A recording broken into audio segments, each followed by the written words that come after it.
talking about file organization, so I thought I'd show you what I do here. What you see on the screen right now is my diagram of what I do over here. When I travel, I use my iPad Pro. I will import files from the pictures from the CD SD cards to the iPad Pro using a little dongle that attaches down here. And on the iPad Pro itself, I use Lightroom Mobile. It goes through the mobile cloud here. Adobe Cloud ends up on my computer, ends up on my hard drive.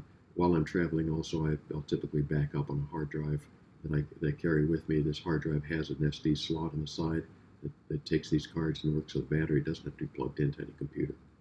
Okay, so it's a wireless computer. Then this wireless hard drive will also talk back and forth with my iPad.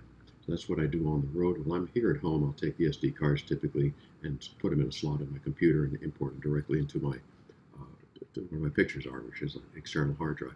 I keep really almost nothing on the PC itself. Okay, so all my pictures are on this hard drive externally, and it's copied over to another hard drive that sits right next to us continually, all the time being backed up as I work. It also continually backs up to a cloud on Backblaze. So I've got the Backblaze backup, I've got this backup here, and when I'm on the road, of course, I've got stuff on my iPad, I've got stuff in the Adobe Cloud, and I've got stuff over here. So I've got backup many times. There are several times that I'll also plug in a small external drive and run backups that way. So I'm extremely well backed up. So importing, getting started, what do I do to import my pictures? Okay, from the flash card itself, identify and create a folder. Sorry about that. Create a folder for, and the way I name things, I don't do it by date. I saw that Chris Summers had talked about how he does his by date, is used to doing that, and that's fine. I just don't remember dates very well, maybe my age. Everything seems to be further back than I remember it. So I usually use what I would call shoot names, or names that I'll remember locations. For example, New Zealand, and if I go back to New Zealand several times, I'll have several subfolders in New Zealand, maybe for the different years. So I'll import, I'll create a folder, maybe it's called New Zealand or Air Show or whatever it is. I'll select the images to import off my card, and then I'll apply import parameters to it in the presets. The preset may have naming, keyword, develop settings, etc. So if I'm doing a lot of landscape pictures, I might do some basic develop settings, like lens corrections, things like that on import. I'll import the pictures. I'll then call the images using pick, reject, or unpick.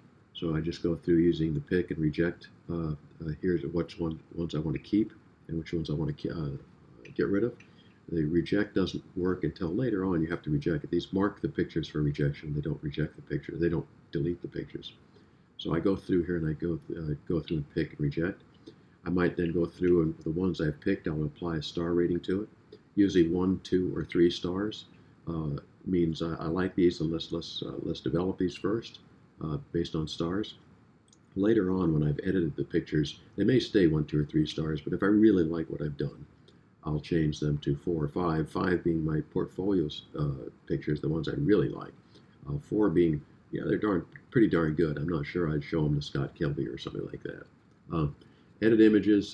Then I edit in images after I've rated them, and apply color flags. Okay, I'll use 7 and 8 usually. 7 means it's a yellow flag, means these I need to look at next.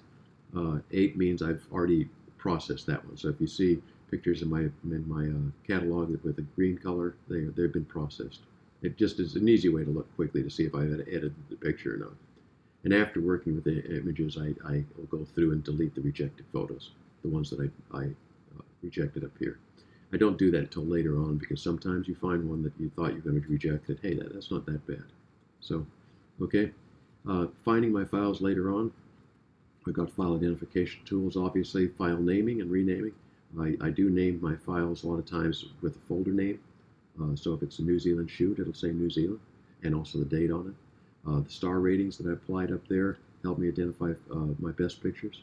Keywording is important. I do keywording. I wish it were neater than I have it, but I do a lot of keywording. And my color coding, finished files to work files. And you can use the sorting and filtering tools in Lightroom, including collections. to get these pictures, and I'll show you in a second. So my personal methodology, as I said before, my shoot name and sequence. So the picture might be 10.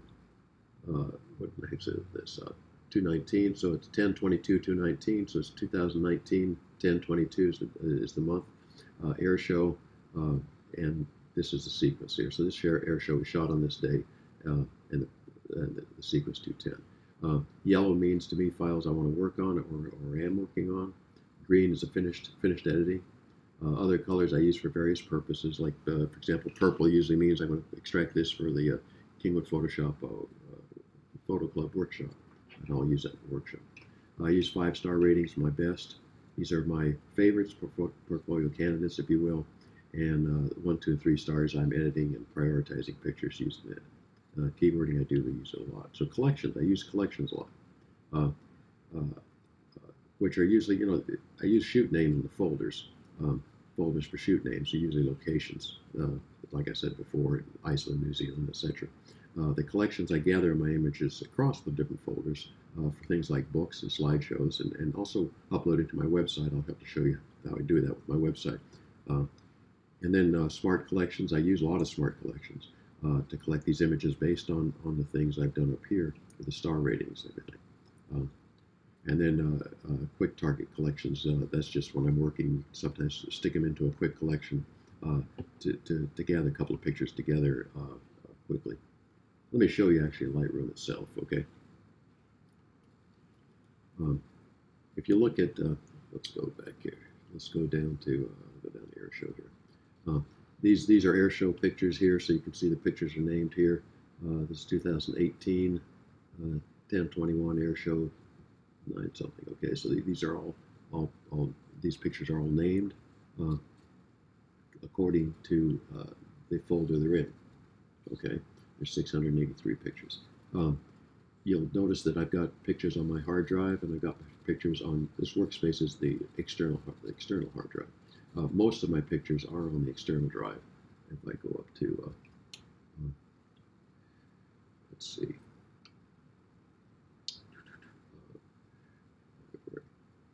show pictures and subfolders. Okay, I've got 54,000 pictures on my external drive, and I've got just 1,500 here on my hard drive, internal drive. So I do keep them separate. My airshow pictures are these there. As you can see, that some of them are green. They're starred. So I know which one, just scanning through here, which pictures I've worked on and which pictures I've finished editing. Okay. Now, how do I use all this thing to find my pictures? Of course, you can find them up here. If I want to see everything that's been worked on, I can go ahead and click that filter green, and I know that these are all my finished pictures that I've worked on. If I want to know which ones I picked and not picked, usually I tend to turn the pick flags off. These are picked here after I've picked and non-picked them. But if I want to do that, I can do that. So if I want to know the green ones that have been picked, those are the picked green ones, I probably would pick those for a book I put together or a series of pictures. So that's how you find pictures. There's other ways of looking at it. Flagged filters off. I'll just turn that off. So you've got that, and then again, going down to my collections. If I go down here, here's Squarespace. It's my website, and I've got these are the folders on my website that I'm putting together. You can see I don't have a lot in here yet. I'm building them, but I use smart filters. For example, East End Park is one that I've got a lot of pictures into. These are collections pictures. You can see they're all been finished. They're star rated. And if I'll double click on East End Park. This is what I'm looking for. I'm looking for the rating equal to or greater than 1. I mean, so I can run that down. You'll see this is 100 pictures here. If I run it up to 4, it goes down to 5 pictures. So I only have 5 pictures with a star rating in there. But I can change my selection criteria and change the number of pictures in this collection. I want the keyword also to have East End Park in it. So if the picture has a keyword of East End Park with 2 pictures right now, it's in this collection, and it's ready to go up to Squarespace, and then I can take these pictures and export them to Squarespace. So that I do a lot of that kind of thing. A lot of these, for example, lighthouses. if the same sort of thing, if the keyword is lighthouse and it's got star rating, uh, Texas landscapes, western U.S. Some of these are a little bit more complicated. For example, western U.S. might have Arizona, Utah, New Mexico, Colorado, uh, and, uh, and has the keyword landscape in it, and that's one of my 4-star rating ones. That'll show up there. So that's it. Let me go over the keywords here. You can see the keyword list. It's got an extensive list of keywords, including places here, places, and you can go down and there's people down here. So if you go to that's places. Let's see, where's people, if I can find it. People, UK, places, go, it's about places, so I know how to do the alphabet. Okay, and if I want to find all the pictures of different people I know, I've got a lot of pictures of myself. I can click there, and these are pictures with me in them. If I want to have Connie Emerson's pictures, I've got the 4 pictures with Connie in them. David, you can see there. So I can find, using keywords, I'm able to find a lot of people that I know here. Okay, so that's how I do it. That's my file organization. Hope this was interesting to you. Thank you.